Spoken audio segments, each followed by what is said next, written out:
7/18, 2013. My name is Jordan Rader, and this week we're going to talk about competition, particularly in video games, obviously.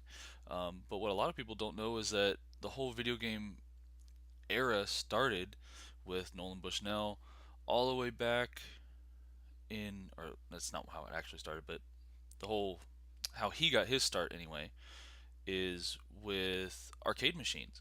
And competition started there. The machine would keep a high score, and now it was, the person who came in, dropped a quarter in, their goal was to beat that high score on that pinball machine or whatever. So he really started that whole thing, or it really influenced him, I should say, with his when he was working and growing up and stuff like that. And then he moved into Atari, and that's how modern video games really got their start, was through Atari and things like that. Um, so just working with the competition theme here. So the whole thing with the original Atari and stuff like that was Pong. You were playing against somebody else. Your whole goal was to bounce that little ball and score more points. So competition has been around since the beginning of video games. It was the initial driving force.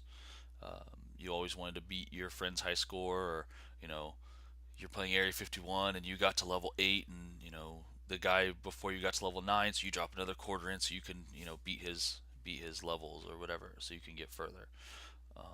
Fighting games in arcade, Street Fighter, Mortal Kombat, all those types of things were huge, and they bring those over to the consoles, and they are still huge.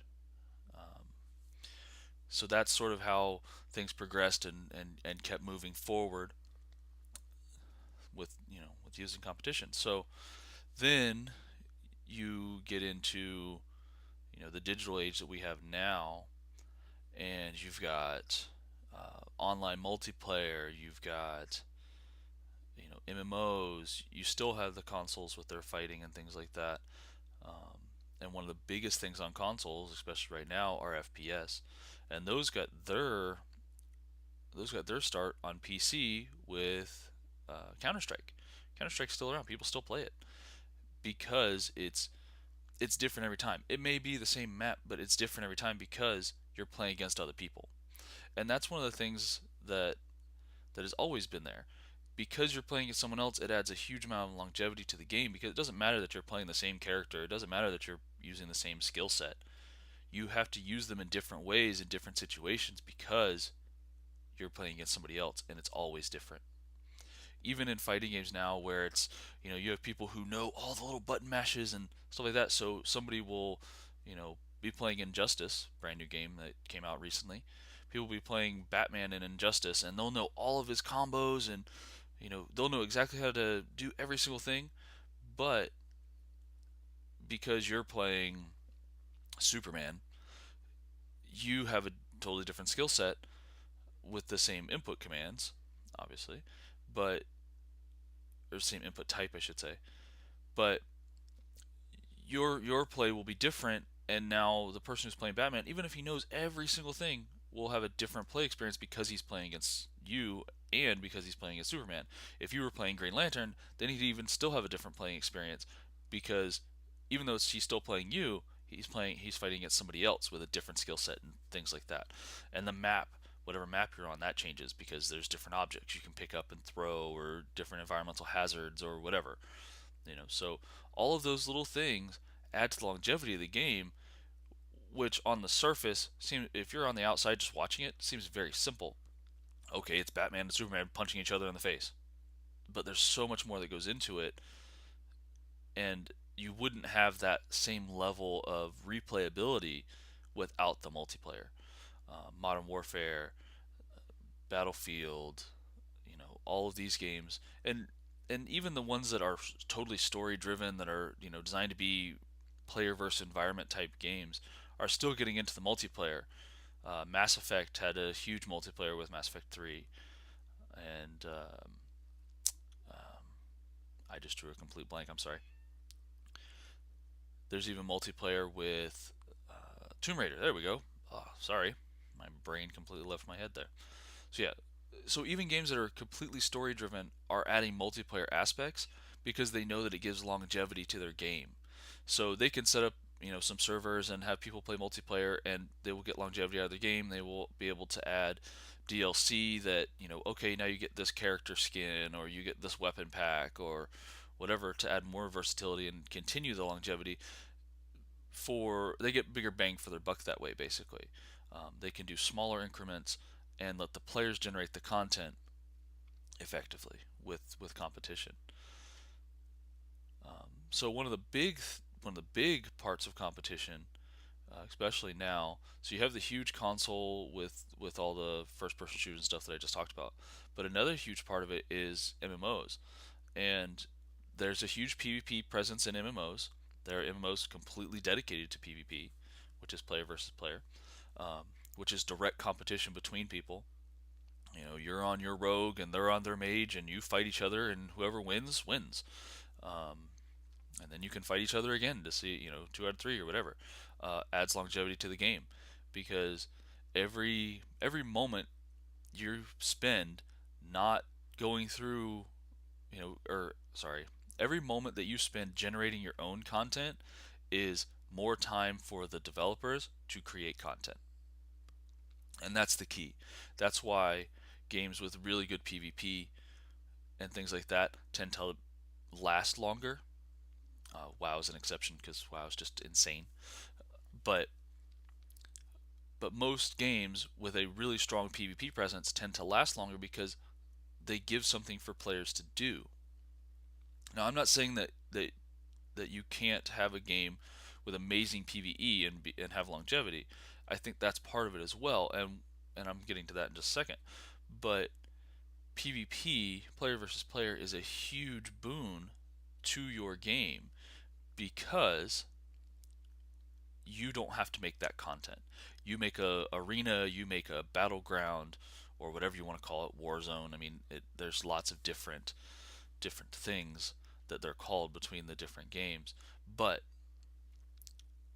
having those in your game and making them really good and really fun uh, will get people, even if they're not a huge PvPer. I'm not a huge PvPer. I personally, suck at it pretty much. I go in there and I get my butt handed to me every time, pretty much. Um, but it's just because I'm not that. I don't have the mindset for PvP. I don't have the twitch to do it really really well. Um, but I still enjoy it when it's really well done. When the class balance is there. One of my favorite moments in all of gaming was when they introduced. I think this was, I'm trying to remember back now because this has been years and years and years. But basically, it was when they introduced the actual tanking specs, like the really viable tanking specs in World of Warcraft for Paladin, and that's what I played in World of Warcraft, was Paladin, and I really wanted to tank. So I threw on my tanking spec and got all this stuff, and I went into a battleground just to mess around with the abilities, and I got jumped by a rogue and a warrior, and I was like, oh man, this is gonna suck. So I backed myself up against a wall so the rogue couldn't get behind me, and I just sat there and fought the warrior. And I had this new ability. I kept procking it and procking it and procking it, and just kept fighting and fighting and healing myself. And eventually, I'm fighting this warrior, and the rogue just dies, like literally just falls over. And I realized that I had this new ability that I kept throwing on my shield. That every time I blocked an attack, the guy took damage. Well, he was so intent on killing me that he wasn't watching his own health, and he killed himself on my shield. And I was so tough, and I could heal myself so well because I was still in like half healing gear, that because before that paladins could only heal. So I was good enough to heal myself long enough, and the warrior still killed me eventually, but because at that point I had like 10% health or something like that. But that moment just stands out to me, and you can't do stuff like that in PvE. Because it's totally scripted by, not totally scripted, but it's scripted by the developers, and they're not going to put in something where it's like, okay, well, anybody who plays a paladin and is a tank can have this happen if they do this way. You you're not going to spend time developing that and testing that, and it's going to cost you too much money to do that. But randomly it happens in a battleground, and suddenly you get this unique experience that I remember. It's been 8 years since that happened, or more, right around 8 years, something like that. So anyway, but so I remember that event for a huge amount of time, and it totally made playing World of Warcraft worth it for things like that. Even if I didn't PvP all that often, it gave me something to do in between my PvE content. And that brings me to PvE content. So MMOs have this whole huge competition with PvE, with raiding. So defeating this boss, the first person to defeat this boss, first person to defeat that boss, they get bragging rights. And on normal modes, on the easy stuff, it's not that big a deal.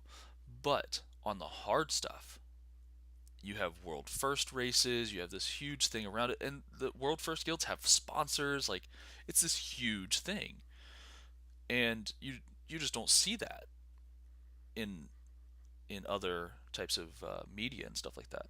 There's even so much so that you have esports now, League of Legends, StarCraft, Dota 2. There's a bunch of games out there that focus on esports, and they have sponsors. They have all kinds of crazy stuff. So it's a huge thing, and it all revolves around competition. So that's pretty much everything I wanted to talk about this week, guys. Keep in mind, I am looking to start a new show for Final Fantasy XIV. Still getting the details worked out on that. Working on new art assets for this show, so hopefully we'll have a new intro and outro and stuff like that. Still working on that type of stuff. Thank you guys for watching, and see you next week. Hello everyone, thank you again for watching, and if you would like to follow us on your favorite social media site, we are on Facebook at facebook.com/gaminggold88, on YouTube at youtube.com/gaminggold88, and Twitter, mine is at Jordan Raider, and Andrew's is at Charles Goldwing. Thank you guys again. Have a nice day.